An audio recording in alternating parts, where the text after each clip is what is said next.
First things first. Let me know office hours today because I am sick again. I'm passing this from myself to my daughters and back again. It'll be like this for the next couple of years.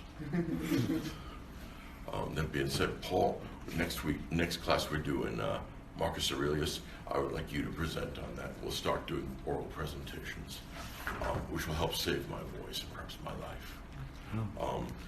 First off, what do you think of the Codex Seraphinianus? Was I telling you the truth that this is the weirdest thing anyone has ever thought up? I had to have a copy once I found out what it was. I love books, and, well, I like books that mystify me, and few will mystify you like this one. Yeah? I'm sure it's my friend who's coming out of surgery. The anesthetic, and then on morphine, and it was the funniest thing. Her face was Is this the drugs or is this the book? Yeah. You can't tell. Yeah, I don't know what sort of an imagination thinks up a project like this, because clearly it's going to take years to draw this and write this. It took 20 years. Yeah. And yet it's the postmodern book. All right, a pseudo encyclopedia for a world that doesn't exist with a language that no one understands. Yeah. It's a product of the zeitgeist. All right. You guys got your dose of this too? Okay, and it messed with you. Yeah, okay, good. This is all defense mechanism laughter. It's not like, ha ha ha, this is really funny. It's, oh man, put this away. All right. That being said, today we're going to look at Roman satire. All right. Good. Some of you have read it because you're laughing, and this is something the Romans invent on their own. I mean, we need a drum roll for that, right? That some of the Greeks didn't do. And I've been teaching Roman satire for a very long time now, and it never fails to be a hit. Nearly everybody finds something that they like in this. You wicked creatures. Judge not, lest you yourselves be judged. But these guys aren't Christians, so they don't care. All right, what'd you think? I just have a question. Yeah? So, Horace being born so close to the end of the era, would Jesus have been familiar with his works? No. No. Horace is too early. He dies in 8 BC, I believe. So, no. And I'm sure that Jesus had other stuff to do. All right. So, no, he wouldn't have known that. It is unlikely that Jesus knew much in the way of Greco-Roman literature. All right. What else? Come on. What'd you think? Come on. Don't deny it. You're all smiling. You all think something. Yeah. I really enjoyed Juvenal's satire, which is the satire on prayers. Yeah. All the things that people pray for are terrible. It just gets you into worse messes than you began with. And we should just pray for whatever the gods will anyway, because it's better than what we think we want. And then maybe we're not even sure if the gods actually exist, though, so why are we praying in the first place? Okay. Yeah, there's in the Confucian tradition in China, there are curses. You probably are familiar with one. May you live in interesting times, but there are two others that are worth thinking about. The other one is, may you come to the attention of important people. And the last, and perhaps the worst, may you get everything you desire. Oh. So Juvenal's hit the nail right on the head there, but he does that so often. Right? He's a nasty piece of work, yeah? He reminds me of Jonathan Swift. Exactly right, clever fellow. That's one of the points I'm going to be making. Yes, indeed.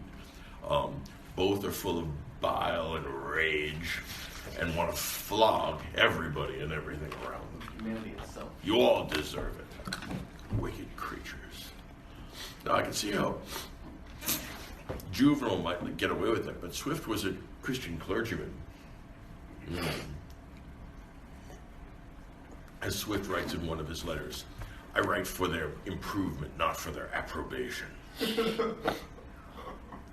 He's a nasty piece of work, too. On the other hand, he's really funny, and he's mostly right. Yeah, that's the worrisome part about this. That's the definition of humanities and Aristotle. There we go. All right, what else do you think? Come on, you're all smiling. You all found this funny in a kind of morally uneasy way. Yeah?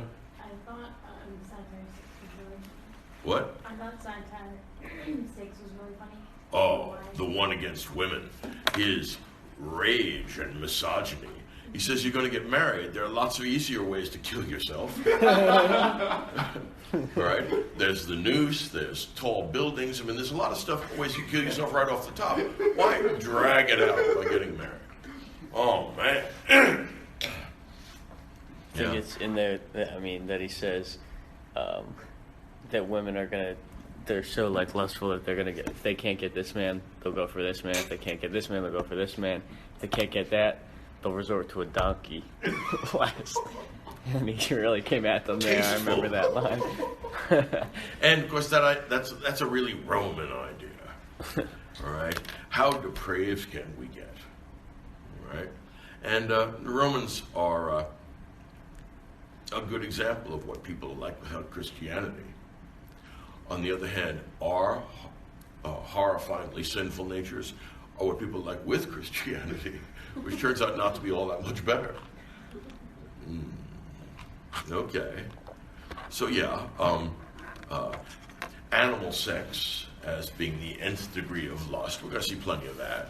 Abortion and incest, and there's no evil that somehow doesn't make itself known. Horace similarly says, why are you going for an adulterous woman? You could just have sex with your slave girl. Yeah. The inclinations of the Roman upper class are really put to the test here. Everybody gets a beating. What else? I was wondering, is Juvenal, I mean, it's with this Satire 6, I was wondering, is he completely serious or is this more sarcastic? Nobody knows. All right. My sense is he believes every word of it. I mean, in other words, he is having the consummate ego trip. Let me tell you all. Remember when I said the easiest jobs in the world are improving other people's morals? There we go. All right. He thinks everybody around him needs moral lessons from him. Okay, what else? Come on, gentlemen, don't tell me that you didn't find juicy portions of this and underline them. And you told your roommates about them, too. Because they're incredibly rude and crude and lewd. And, yes, Brandon? I was still reading the previous stuff in the previous class. Okay. I've been catching up. Catch up, all right. All right. I really like the one where in Horace where the guy is following him around and won't stop talking. Just like, this is kind of funny coming from Horace. Okay, yeah. There is one line where Horace says, don't write to please the crowd, write only for a few, which is ironic, clearly, because he's coming at everybody, so how are you not writing to please the crowd? Okay. Well, he's coming at everybody. The question is, how do people take this lampooning? All right? Does it actually improve the world? Or does it make people say, you know what? He's right. I am a wretch. I better live an upright life from now on, Paul. But it's also funny because it is right for the few, but in reality, everybody who reads this book thinks that they're in the few. Ah, yes, indeed. That's something worth talking about. We'll get to that in a second, but the idea is that when people read Juvenal, I admit it's a guilty pleasure. I like it too. All right. I mean, and every one of you did. Don't tell me anything differently. I don't believe that for a moment. But the question is, are we on Juvenal's side, or are we part of the vast mass of humanity that's so wretched? That's something we're thinking about. What else? Yeah. I could, Juvenal just wants to, like, isolate himself away from Rome because he thinks that there's no room in Rome for Romans. Ah, this is something you want. Put a little star in your notes next to that. Next year we will be doing Moliere. What in fact I'm doing is setting up French classical drama with this. So there's a reason why I choose what I choose. Part of it is literary merit. These guys are a scream. I mean, you sit there, every one of you, when I say, this is really funny, you go, yeah, but I don't want to talk about it. Let somebody else talk about it. Because I don't want to reveal how much of a good time I had reading these guys. Right? It's a guilty pleasure, like Euripides in that respect. But these guys aren't mad in the sense of being insane, the way Euripides sometimes is. These are guys with solid Roman values, right? And they weigh Roman mores in the balance, and they are found wanting. What a wonderful job a Roman satirist could do with contemporary America. I mean, again, it would be utterly politically incorrect. You know that. I mean, this would be, there would be a whole bunch of triggered social justice warriors, but also triggered Trump supporters. I mean, everybody gets triggered because he hates, I mean, these guys don't like anybody. Right? And who can blame them? If you were surrounded with a bunch of Romans, you think you'd like them? No, you probably would. We're all human. Of course we would. All right. What else? Yeah. You know how you were talking last class, excuse me, about how the Romans were like trying to live decent community lives, and things he talks about don't really seem like the actions of decent community living people. That's a good point, actually. Do you think that if we had someone like the Roman satirists in our own contemporary world, that we would come off any better? Can you imagine any group of people coming off any better? Here's the deal. No one can live up to the moral standards that these guys are demanding. Yeah? So do you think that the issues of society that he's satirizing, he's over-exaggerating them? I don't know. Given what I know of the Romans, I don't put anything past them. In other words, Tiberius, the Roman emperor, was a pedophile. And of course his courtiers applauded him for it, because that's what courtiers do with absolute monarchs. Right? There's no bizarre conduct. There's no madness or no sexual depravity that the Romans couldn't take from the Greeks and make better. Right? They can go even further. Anything the Greeks can do, the Romans can do, and worse. Yeah. This brings up a really interesting question for me, which is this underlying level of depravity constitutes every society. But there does seem to be the efforts of some to create a culture of moral decency do seem to have a genuine effect for at least a noticeable chunk of time. We're going to be reading Marx really soon. Mm-hmm. We see it. Yeah. There's the effort for moral decency is not ineffective. That's actually a good point. We are all born sinners, and the Romans, are expertly filleted here, so we get the substance of their immorality. But there are countervailing forces, right? Does it surprise you that Horace was an Epicurean? What a moderate Epicurean, right? He doesn't go off on a drunk every night, right? There are forces in Rome, like Stoicism, which are trying to create moral order, and to some extent they succeed, and these are noble efforts. Next class, when we read Marcus Aurelius, you're going to meet one of the greatest men that ever lived, the Stoic emperor. But for now, we're just dealing with regular, everyday depravity, and God knows there's lots of it. All right? How does Horace compare to Juvenal? Much calmer. Who? Which one? Horace, yeah. Horace makes you think about yourself and your faults, and Juvenal makes you think like it makes you kind of, it raises your ego. Ah, yes.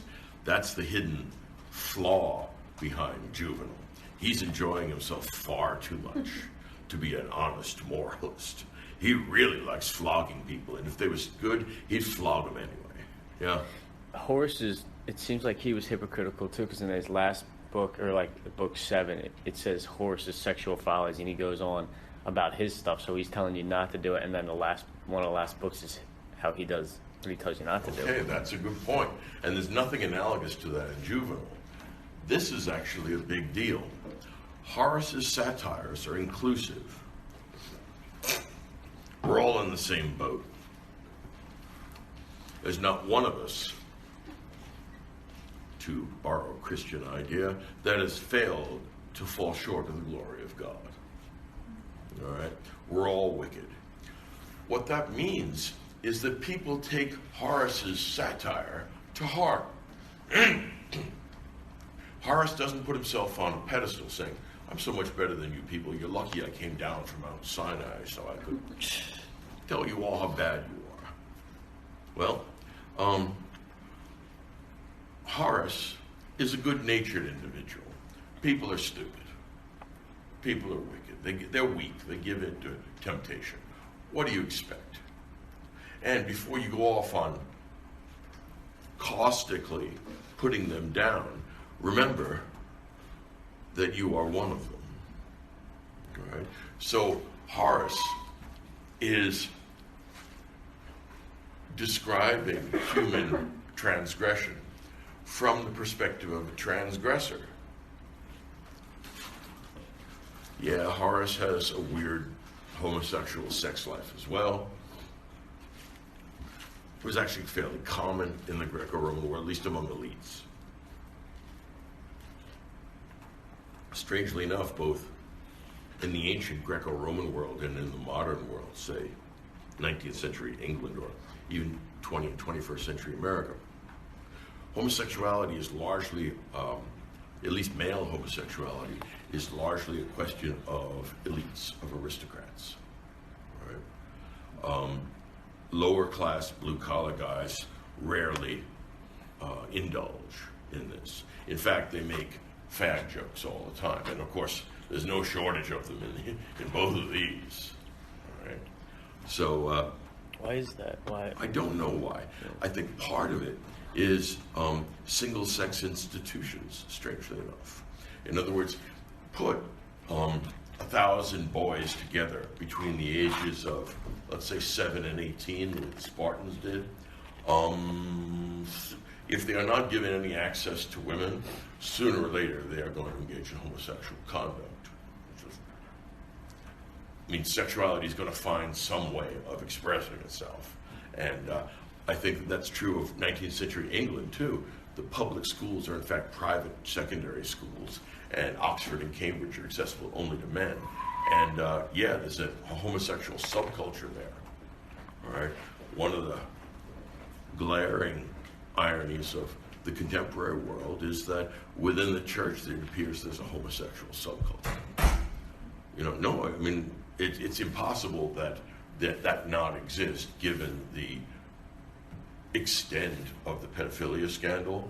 I mean, we should never have allowed that to get even a nose in the door. And it looks like there is a substantial number of homosexuals in the priesthood, which is an ongoing disaster for us.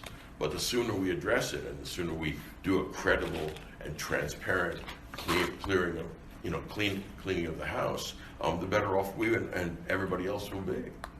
So I think it has something to do with same-sex institutions. That's one of the reasons why I think that it leads us in the direction of sin, if not sin itself.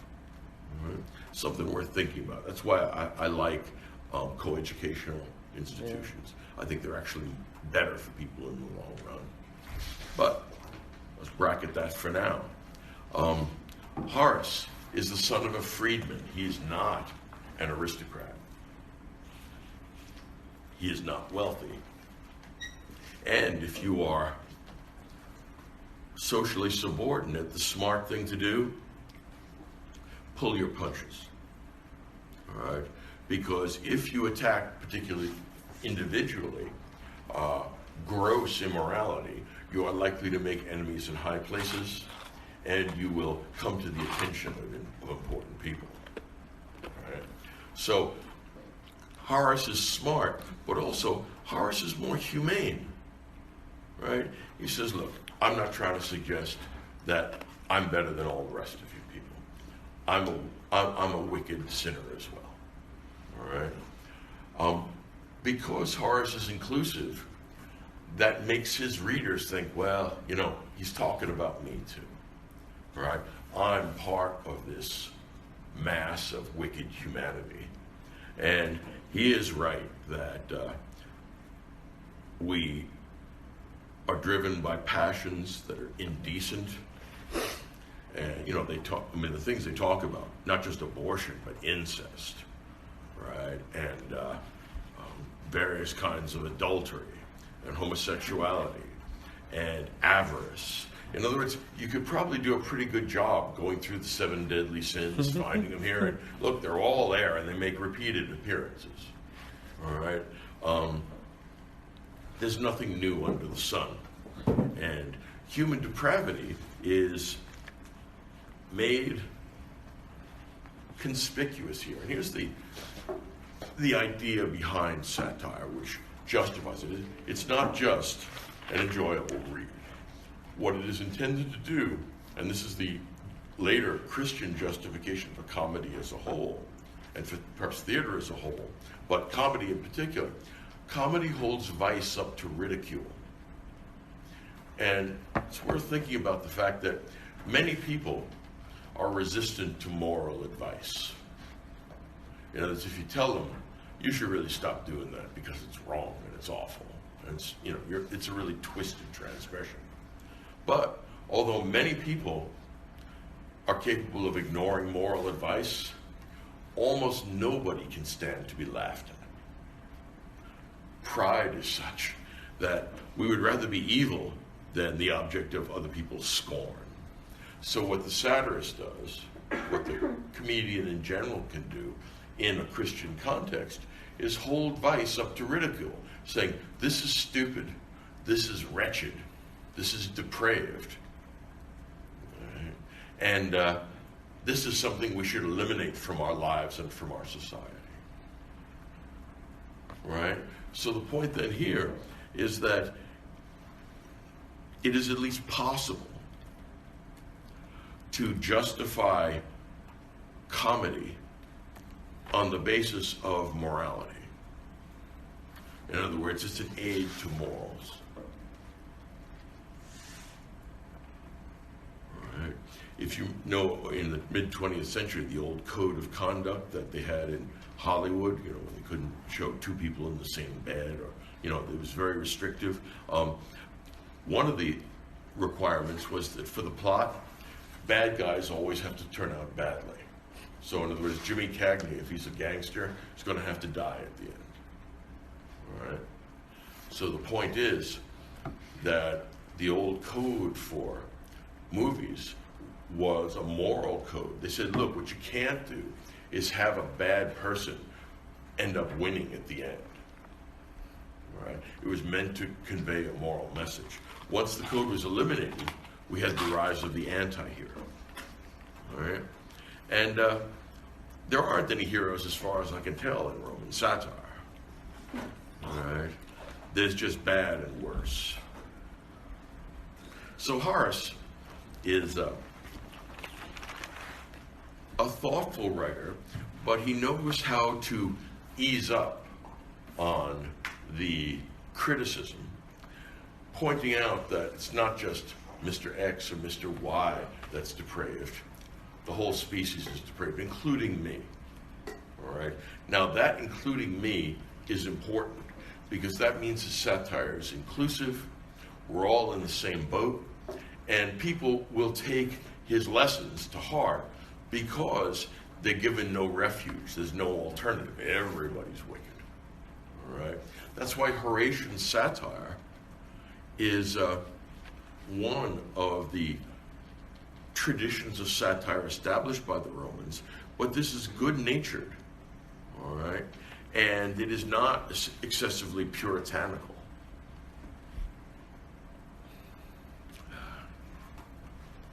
So,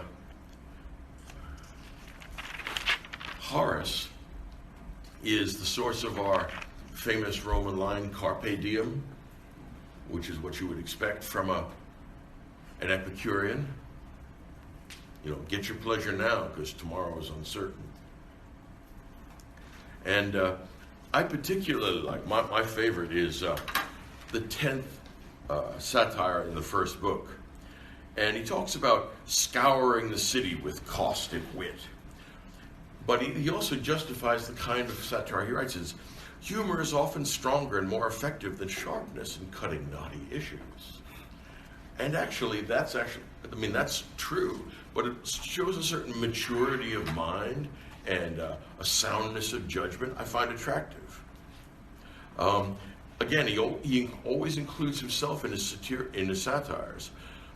I myself once tried to compose a piece in Greek in spite of being born this side of the water, but after midnight, when dreams are true, Quirinius appeared and stopped me. He said, "For you to aspire to swell the mighty ranks of the Greeks is just as silly as carrying a load of wood to the forest." And that's pretty much the case. In other words, there's pretty much no reason why anybody should be writing literature in Attic Greek anymore. The Greeks for whom it was a living language pretty much did what you can do with that living language, unless it's you're doing something for a class. There's no point in that. Similarly, I'm not sure. This is something perhaps worth thinking about. My view is that tragedy is at this point in history a dead form, like the symphony. Here's why. Tragedy, as Aristotle says, requires a particular kind of a hero, right? A superior individual, right? Royalty or a general or some very important heavy hitter, right? But that was the product of an aristocratic age, an age which assumed human inequality, because remember, the idea of equality comes from Christianity. What that means is that in our age, and although we have differences in wealth, we don't have differences in status, at least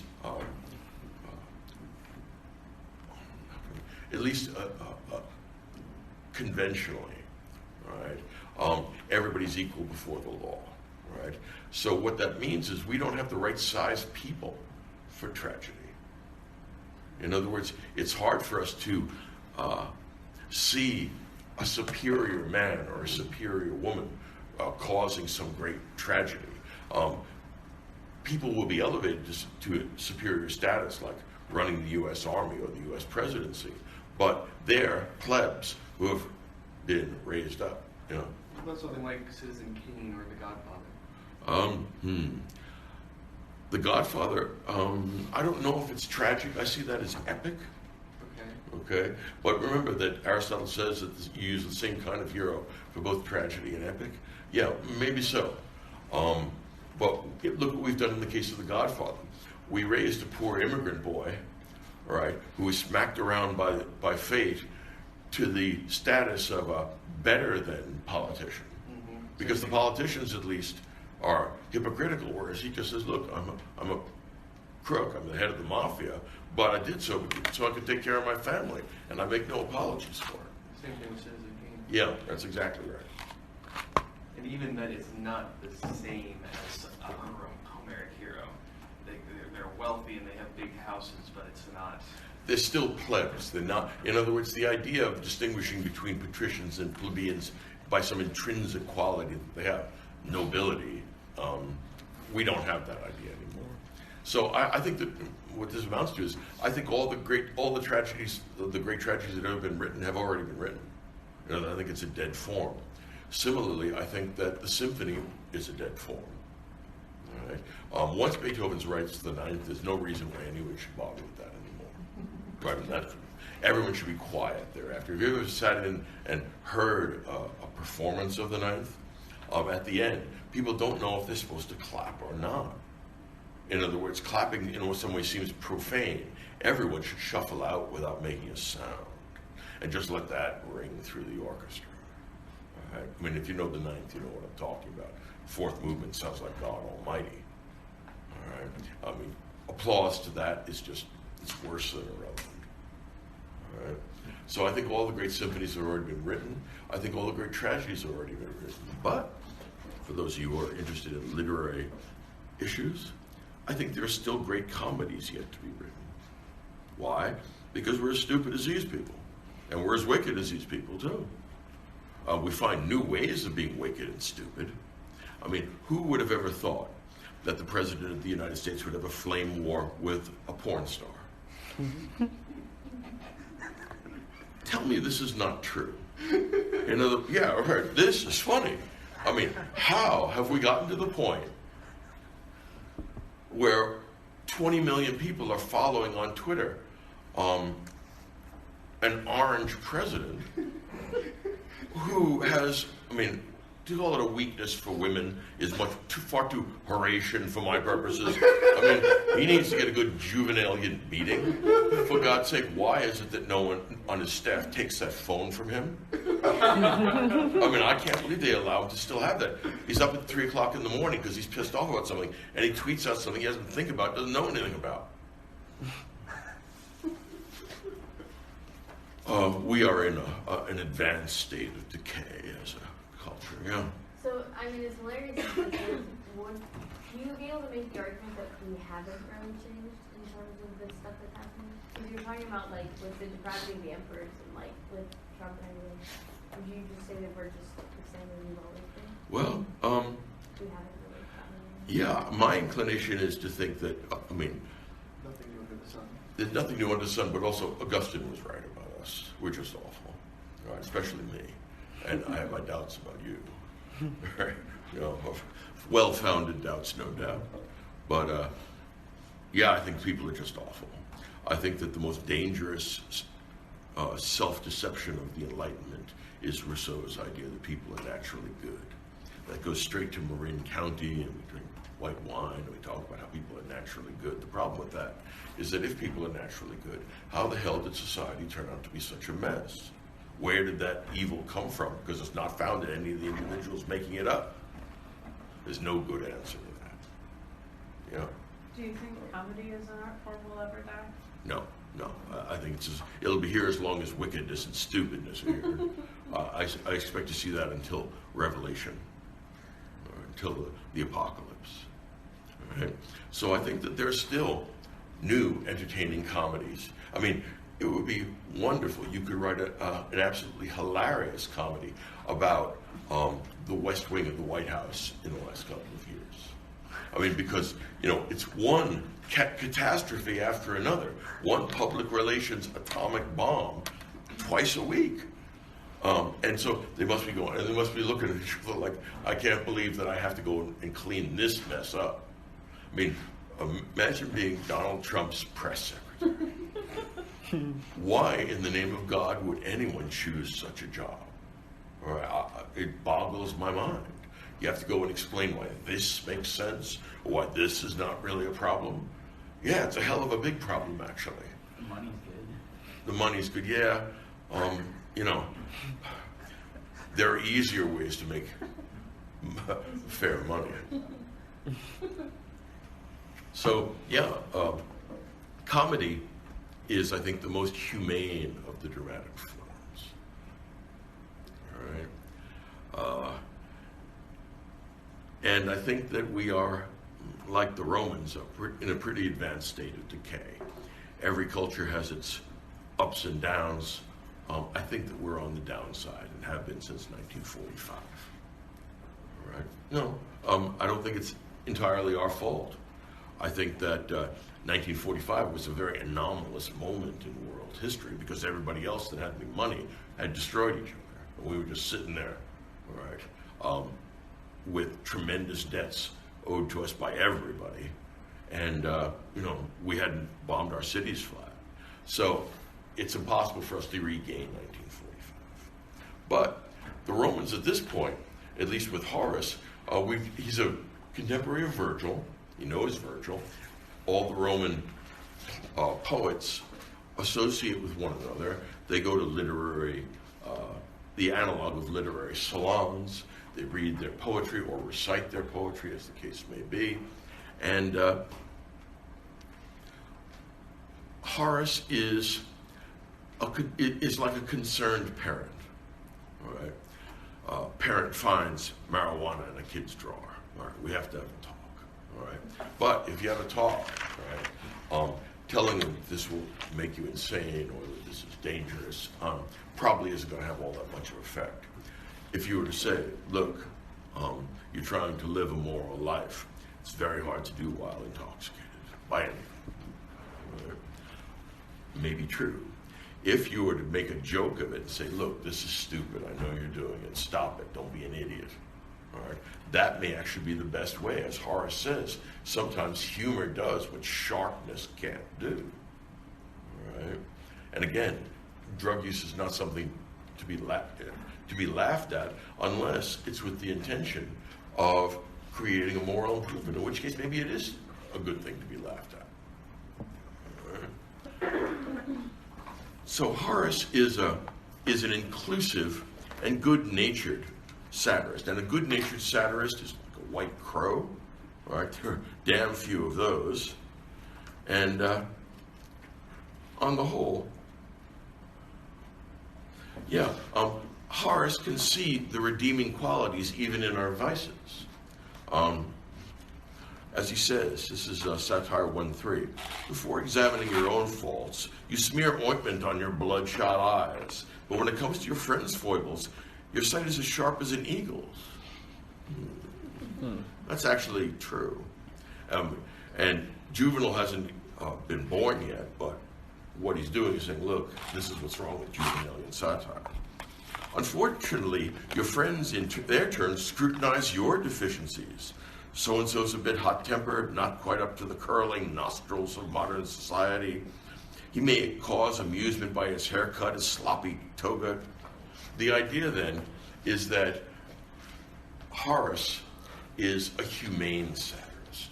He wants moral improvement in his friends and in society at large, but he is indulgent towards them. I mean, what's the great line there? Yeah. This is where if someone has various faults, you make the best of them. So is he something of a hothead? Then put him down as a keen type. Or suppose he's rather ill-mannered and outspoken to the point of rudeness. Let's call him forthright and fearless. I really believe this habit both joins and cements friendships. And actually, that's true. Have any of you fallen in love with a flawed individual? Nay, you have not. Your friends see them, you do not, which is why you are so tedious in explaining the virtues of your beloved to your friends, to the point where they want to shut you up. There we go.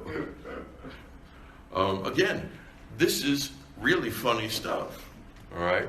And what Horace tells us about ourselves is, alas, true. And it's hard not to say, all right, admittedly, I do lose my temper a little too much, or I do talk too much, or I do spend extravagantly. In other words, when he points out your flaws, it's hard to say, no, you're wrong. If you do, he'll say, you're the kind of guy that says, no, you're wrong, and I like you for that. I'm willing to kind of shrug my shoulders. I don't expect people to become perfect. Hell, I don't even expect them to become any better. If they do, that's good. But it's not absolutely essential. We do what we can with the imperfect world we live in. Okay? So Horace is kind of a nice guy. Now, can you think of a modern satirist here, I mean since 1500 or so, that is comparable? The answer is Erasmus. Erasmus is a really good-natured guy. He's one of my intellectual heroes because in an age of fanaticism and insanity and cruelty and depravity, he's one of the few reasonable people of goodwill. He's a Catholic and stays with the church. I think that's the right thing to do. I don't want to get involved with the Reformation or the wars of religion. But he says, although I'm a Catholic and I'm on the side of the church, a lot of what these Protestants are saying about stuff like selling indulgences really has to go. This should have been eliminated 200 years ago at the Council of Peace under the Council of Constance, and you didn't. And the reason why is because a lot of the clerics that were at these councils were making money off this. They had gotten their jobs like this. Remember that Erasmus is the illegitimate son of a priest. So he knows only too well that corruption has entered the church and it needs to be fixed. It's kind of the way I feel about the pedophilia scandal now. I'll stick with the church, but heads should roll. And if they haven't, there's something seriously wrong. In other words, what we need is a transparent and comprehensive and credible moral house cleaning. First, we get rid of everybody that was involved in the sexual abuse of children. That should be 100% eliminated. Turn state's evidence on them, toss them all in jail. Then, though, the problem is we have to then go back, once we've gotten rid of the pedophiles, and said, all right, now I want to talk to you guys that preferred public relations to justice. You and I have to have a talk. And yeah, a fair number of them need to be cashed in as well, because they are insufficiently concerned with right and wrong. All right? Anyone who helps someone sexually abuse children is an accessory both before and after the fact, and needs to pay the price. And I don't say that because I hate the church. I say that because I love it. Right? Same with Erasmus. I mean, look, we can't have priests fathering illegitimate children. That's no good. All right? I think Erasmus is my idea of an excellent Catholic intellectual. I got to admit, I admire the guy. He wrote a book, a sermon called "In Praise of Folly." What is it? And it's a funny book. I mean, it's not hilarious like this, but it's not as rude and crude. You know, he has some sense of decorum, which of course makes it less amusing. Right? But "In Praise of Folly" is Horatian satire. And both of them are moral men who are not on an ego trip. They're just men who refuse to give up on the distinction between right and wrong. Okay? Now, let's move from Horace to our friend Juvenal. Now, here's the deal. Juvenal is nobody's friend. What did you think about Juvenal?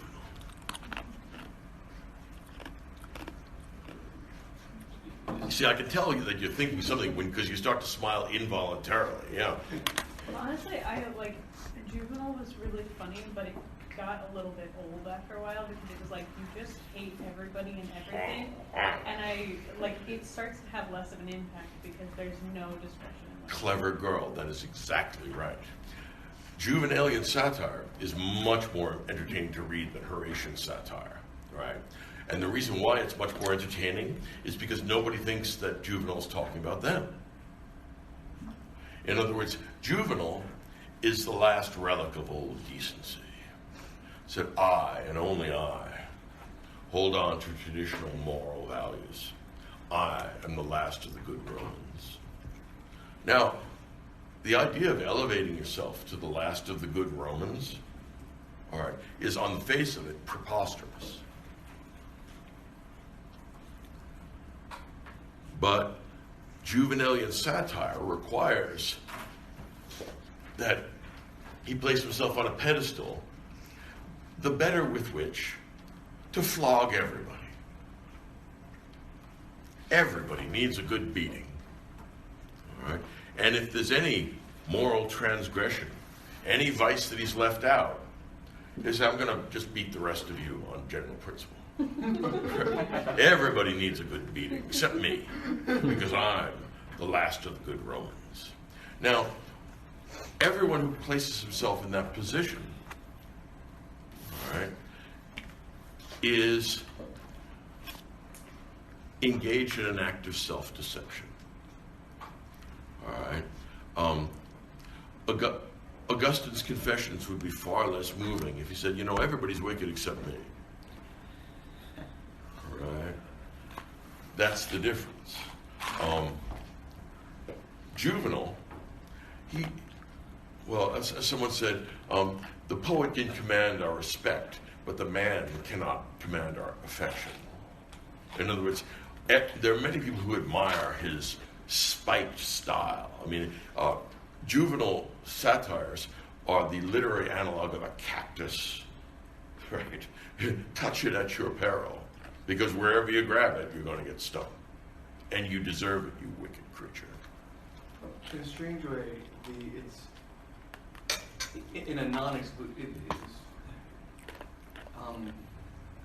there are books of the Bible that have the same vehemence. Jeremiah. Like Ecclesiastes? Oh, Jeremiah, yeah. But it's inclusive. It's like the chosen people have fallen. That's and right. I'm one of the chosen people. Way of thinking about Jeremiah and Ezekiel, the other prophets, he's a chosen man within the chosen people. So he's extra chosen. But that also means he's extra responsible. And they say, look, we've fallen away. We have Yahweh says, get with the program, or he's going to send in the Babylonians, and we get the Babylonians. All right. So you're right. But the difference is that prophecy as a genre is not a species of comedy. Right? I mean, in other words, when Jeremiah is laying it on people, or in Lamentations, I mean, that's really bad. There's nothing funny about that. The desolation of the of Jerusalem and the destruction of the temple, which he prophesies, this is not supposed to be enjoyable. All right? Whereas Juvenal is obviously having far too much fun. In other words, he is a nasty piece of work, and he seems to have nothing good to say about anybody. Every conceivable bit of gossip, every moral transgression, real or unreal, is going to get included. What do you think of Juvenal? I mean, I saw you smile when I asked you, so I know every one of you has an opinion.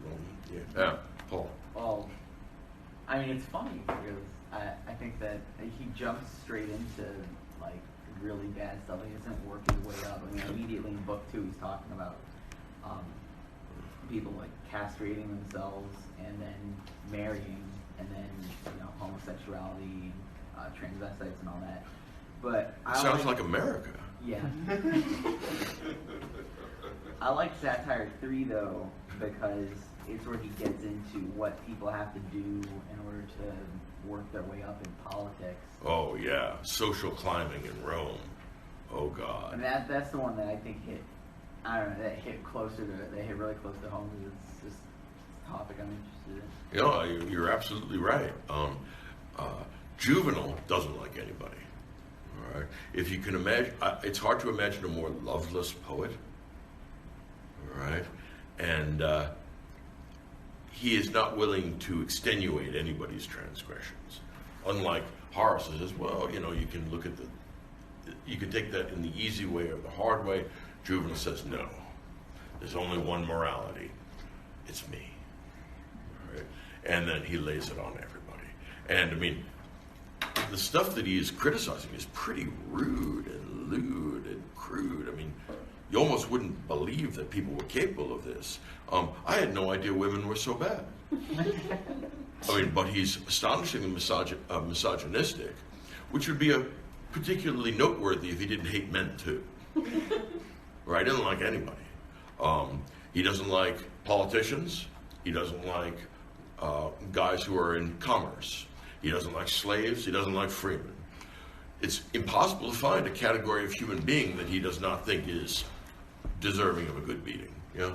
That comment made me realize that he also reminds me of Nietzsche. How? That's interesting. Hatred. Well, okay. Fair enough. But Nietzsche takes himself so much more seriously. Juvenal takes himself seriously too. Yeah, he does. Okay, fair enough. You're right. Juvenal says, I know what morality is, and no one lives up to it. Now, what he's doing is turning himself into everyone's judge, all right? And improving other people's morals is one of the easiest jobs in the world. All right? That and spending other people's money. All right? We recently borrowed $1 trillion to payoff for the tax cuts of last year, to add to our $22 trillion debt. We are spending other people's money. You like that, or is it? No, it's just...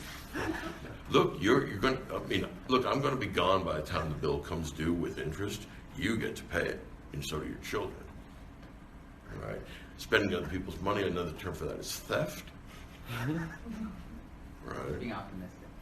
Be optimistic. I'm reading Roman satires. If you think. Nothing optimistic about that. All right? Why is it that this is a genuine Roman contribution to literature?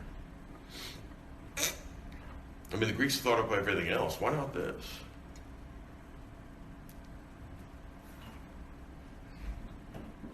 Yeah. It seems like this is the kind of thing that happens as a society is slowly decaying, and Greek society seems to have decayed so quickly that it didn't have time for that. Okay, that's certainly part of it. Yeah. There's a, how can I put it? There's a sense of decay, of impossible breakdown and corruption. And yeah, it's a process rather than an event, where it's more like an event in the case of the Greeks. But also, we're thinking about Greece, Athens, or any of the other polises. Everybody knows everybody else. And again, if you make personal enemies, you end up like Socrates in the Apology. All right? So, what's amazing about Greece in the 5th century BC is the fact that in 3 generations, they had an astonishing concentration of the most profound and important thinkers. And most of these guys know each other, right? Aristophanes writes a play about Socrates, but he also puts Euripides in another play, right? And he has various other demagogues like Cleon in other plays. So everybody knows everybody else. It's a small group. Remember, Athens has maybe 50,000 people in it. Of those, the elite are certainly less than 1,000. All right? And if you look at the subsets, those that are involved in art, for example, even then it gets much more tight-knit. Whereas in Rome, it's immense, it's enormous. All roads lead to Rome, and tribute, slaves, money, ideas, goods, all flow into Rome. All right? So you're attacking a stranger rather than your next door neighbor. And that does make a difference, you know? Couldn't you like argue then that he's only getting like a basic overview if you're only attacking the stranger, not the person that you know like really well? Can you say that he doesn't actually know what the people are like? He's like, I think it was talking about, it might have been Horace, that he travels around because he's poor. He just travels around different places. He can do whatever, just observing people. But wouldn't he not get like a full understanding of like who they are if he's just traveling around and observing people? Well, Not like who they actually are. it depends. I mean, you're not going to get intimate acquaintance with people in the case of Horace. Mm-hmm. And I don't know that Juvenal is intimately acquainted with anyone, including himself, because he's under the illusion that he is the last relic of old decency. All right? The fact of the matter is that if you're going to chronicle the decline of your culture, you're part of the problem, not part of the solution. That's a fact. If you ever get a chance to read the Roman historian Tacitus, his Germania is the beginning of noble savagism. In other words, he looks at the Germans and says, look, Germans aren't involved in homosexuality. None of them have much in the way of money. They're terrifically good fighters, and they have fleas, which, in fact, they do. So Tacitus says, look, better a tough fighter that has fleas than a Roman with exotic perfumes, all right, who looks like an Epicurean that's been at the pleasures too long. All right? So Romans know that there's something wrong with their society. They just don't know how to fix it. Yeah. These satires make you feel like all of Roman society is terrible, but like there's a reason it's great, right? So like, Well, we read Wilkins, the Christians as the Romans saw them. Remember that from, last week? And it turns out that what we perhaps thought were these bloodthirsty, power-mad individuals were actually quite reasonable and also trying to do the right thing. In other words, these were moral men. All right? Great power brings with it great temptation.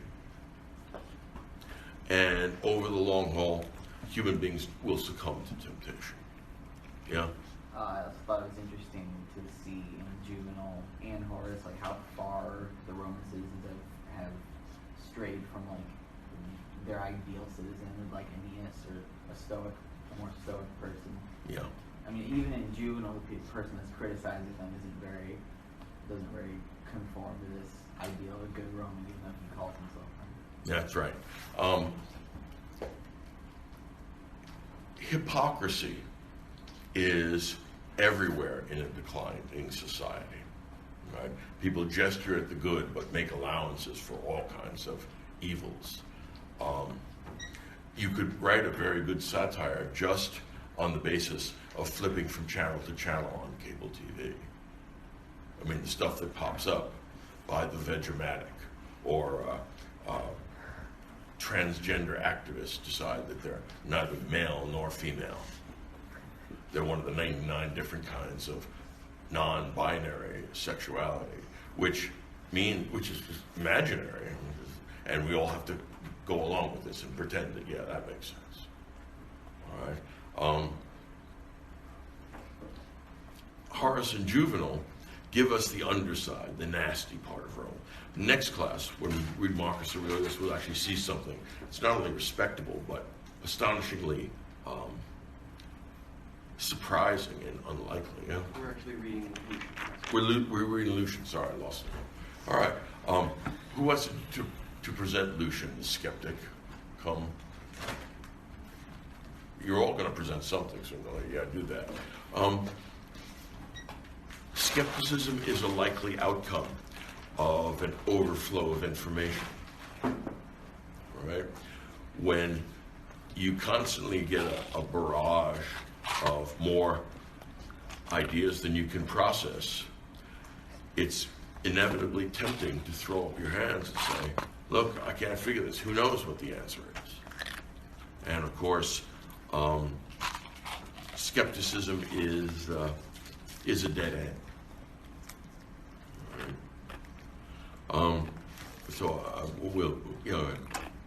So when I first read Juvenal, I kind of thought that he was being sarcastic, at least to some degree, which it sounds like he's not really. But it made me wonder, like, is satire the reason that we have sarcasm today?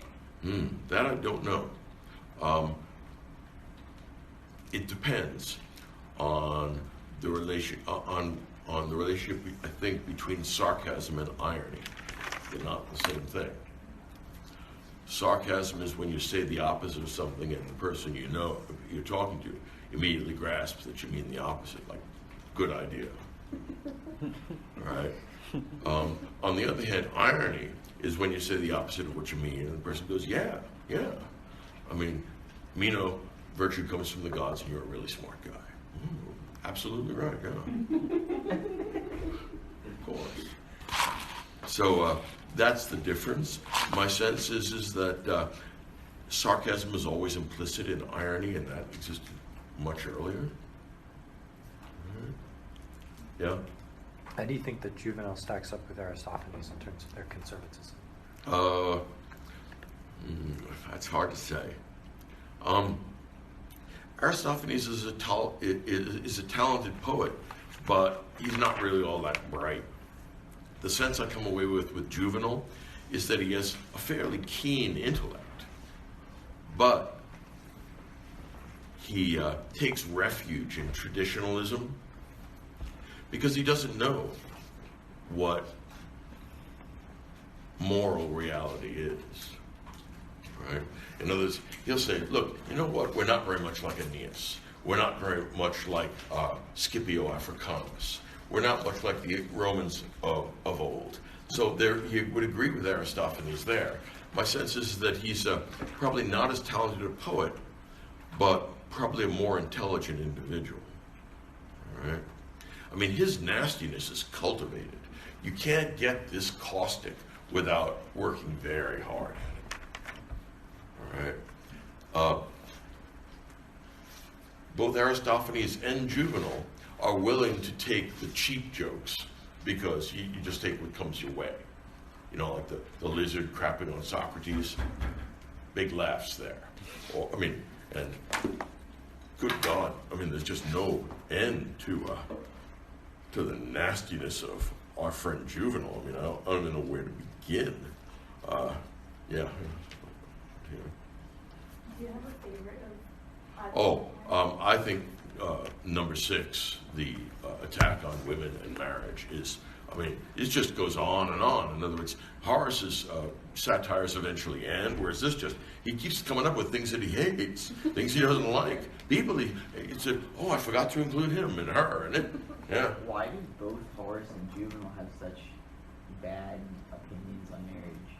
Oh, because the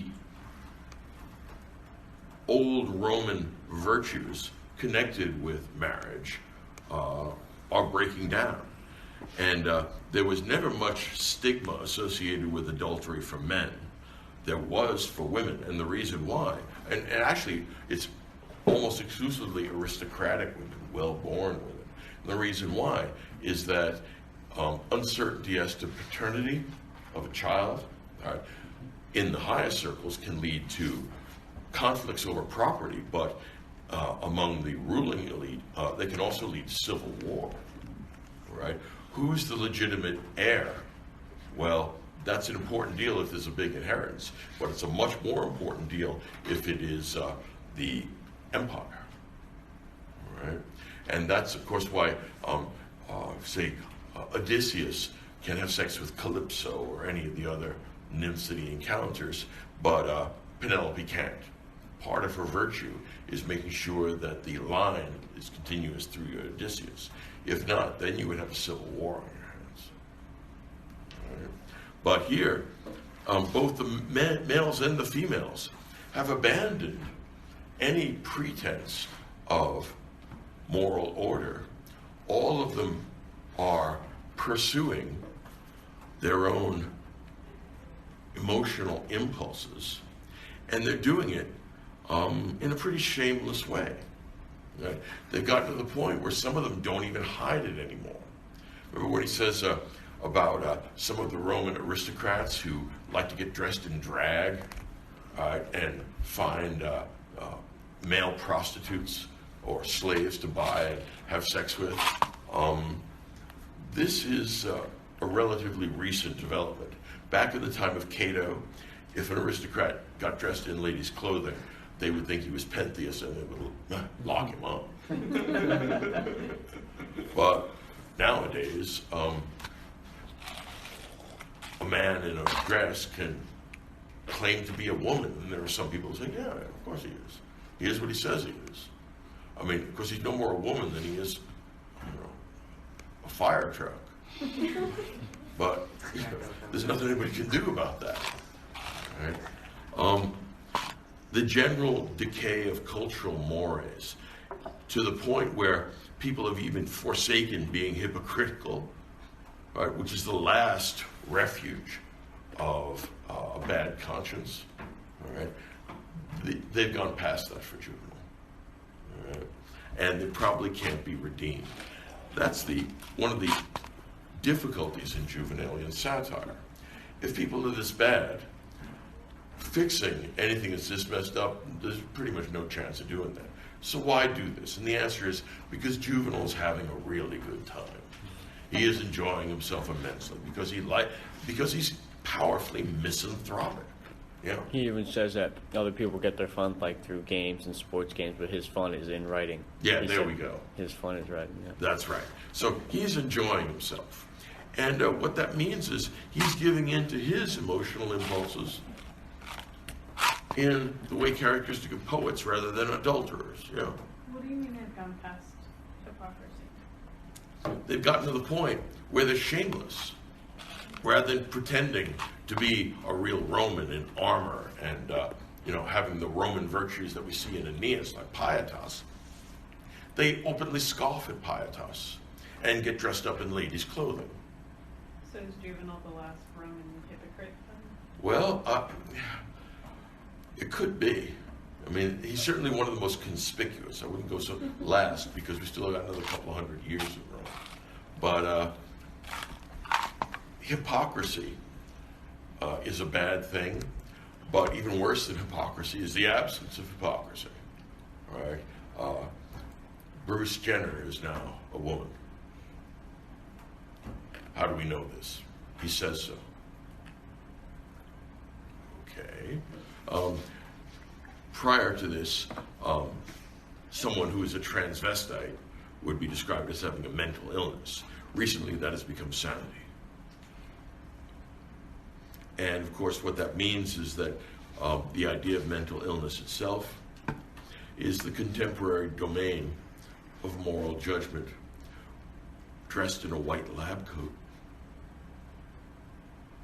Did you see recently from the American Psychological Association, it turns out that men are sick because of their toxic masculinity. You haven't seen this? Oh, it recently got, you've seen it, yeah. It was decided that toxic masculinity is ubiquitous and men are deeply ill. Right, so get dressed in ladies' clothing and then you'll be mentally balanced. I mean, you wonder, how much worse is it going to get? As Cormac McCarthy says, there are no absolutes in human depravity. Things can always get worse. And he's right about that, unfortunately. I mean, I wonder, who knows what tomorrow's Twitter contribution from Mr. Trump will look like. Let's not go there, all right? Swift, as you pointed out, is the best example of a Juvenalian satirist. I mean, that's what makes Swift so much fun to read. He hates everybody. But he's a Christian clergyman, for God's sake.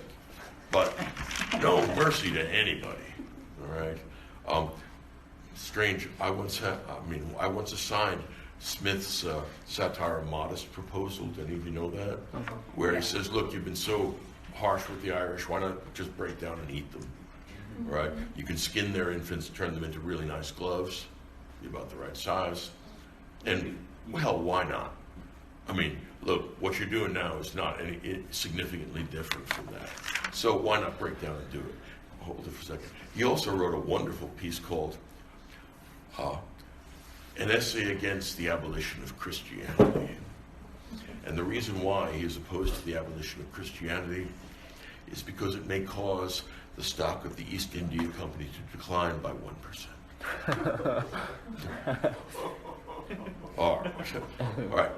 Swift is really great, I have to admit, but he's Juvenalian and a Christian at the same time. One of the strange events in my teaching career, when I was in graduate school and I was teaching, as an adjunct at NYU, among other places, I assigned a Modest Proposal, and I was putting stuff on the board the way I usually do before a class. And a girl comes into my classroom. She's the first one in, and she's bent on confronting me. She hissed, "This guy wants to eat babies."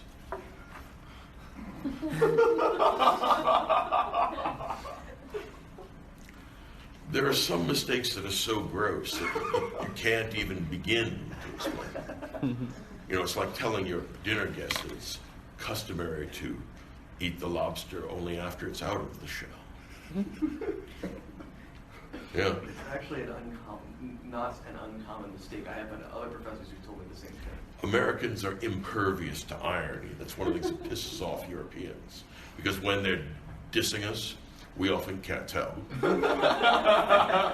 Which pisses them off enormously. They get all Juvenalian on us then. No. The American inability to be ironic is one of the things that impedes the reading of Plato, for example. But yeah, she was, and I don't even know what to say to her. Where do I begin to explain this? Do not do me any violence. I will explain this in the lecture.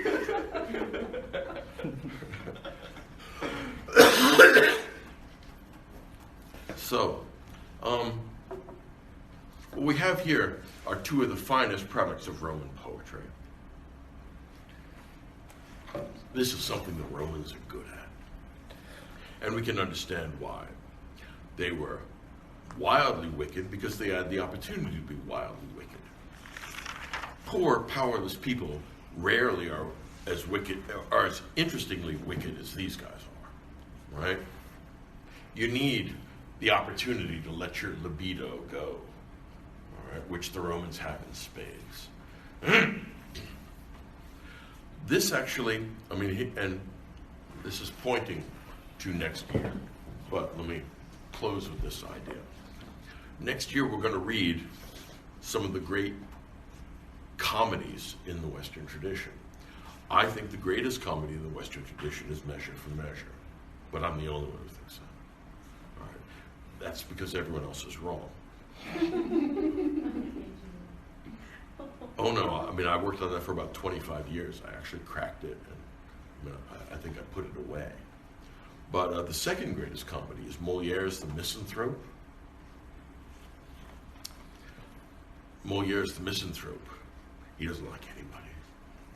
And he hates French culture, which he perceives as decadent and depraved. And his pal says, look, you got to learn to put up with people's transgressions because, well, you're not all that perfect either. What it is a play. It's a comedy about comedy. What he's doing is talking about the Horatian and Juvenalian traditions in comedy. And saying, look, I understand the attraction of Juvenal. I'd like to flog everybody too. But, number one, I have to realize that I'm not any better than they are. And number two, they pay my bills. All right? If you read that, you will find that it is one of the great commentaries by a comedian on comedy. And it's derived from Horace and Juvenal. That's what's actually going on there. All right. Lucian the Skeptic, Philosophers for Sale. All right. This is what happens when you get overloaded with information, either in a Roman slave market or on the internet. All right. Eventually, skepticism emerges, and the problem is that skepticism is a distant second best to knowing the truth about anything, if there is any such truth to know. Questions about this? No? Okay. I'll see you on Thursday. Hopefully I won't be as sick then as I am now.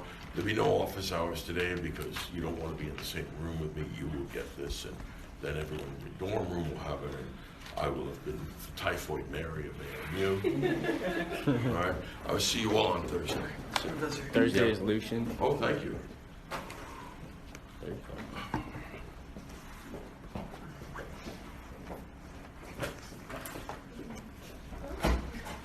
Check out Trump's tweet this morning. This is good. Ooh, boy. He has 2 tweets. Beautiful Midwest. Minus 60. Coldest fast reading you. Yeah. And check out this other one. This was just 15. For real, this though, was why 15 is minutes Florida ago. so cold? Like this one. Everyone's so cold. Global warming. Boring, but another boring business. Oh, man. Wow. Pretty good stuff. I like how you're clapping. Yeah. You didn't get it. I got it. I got what you're trying to do. I know. I've always thought about my people. Nihilism. Really? Yeah, exactly. I think it's just like Trump's Twitter account is pretty funny. It sounds like a. that sounds like What? 2020. You right. Pretty Some savage. like You can absurd join me. science fiction.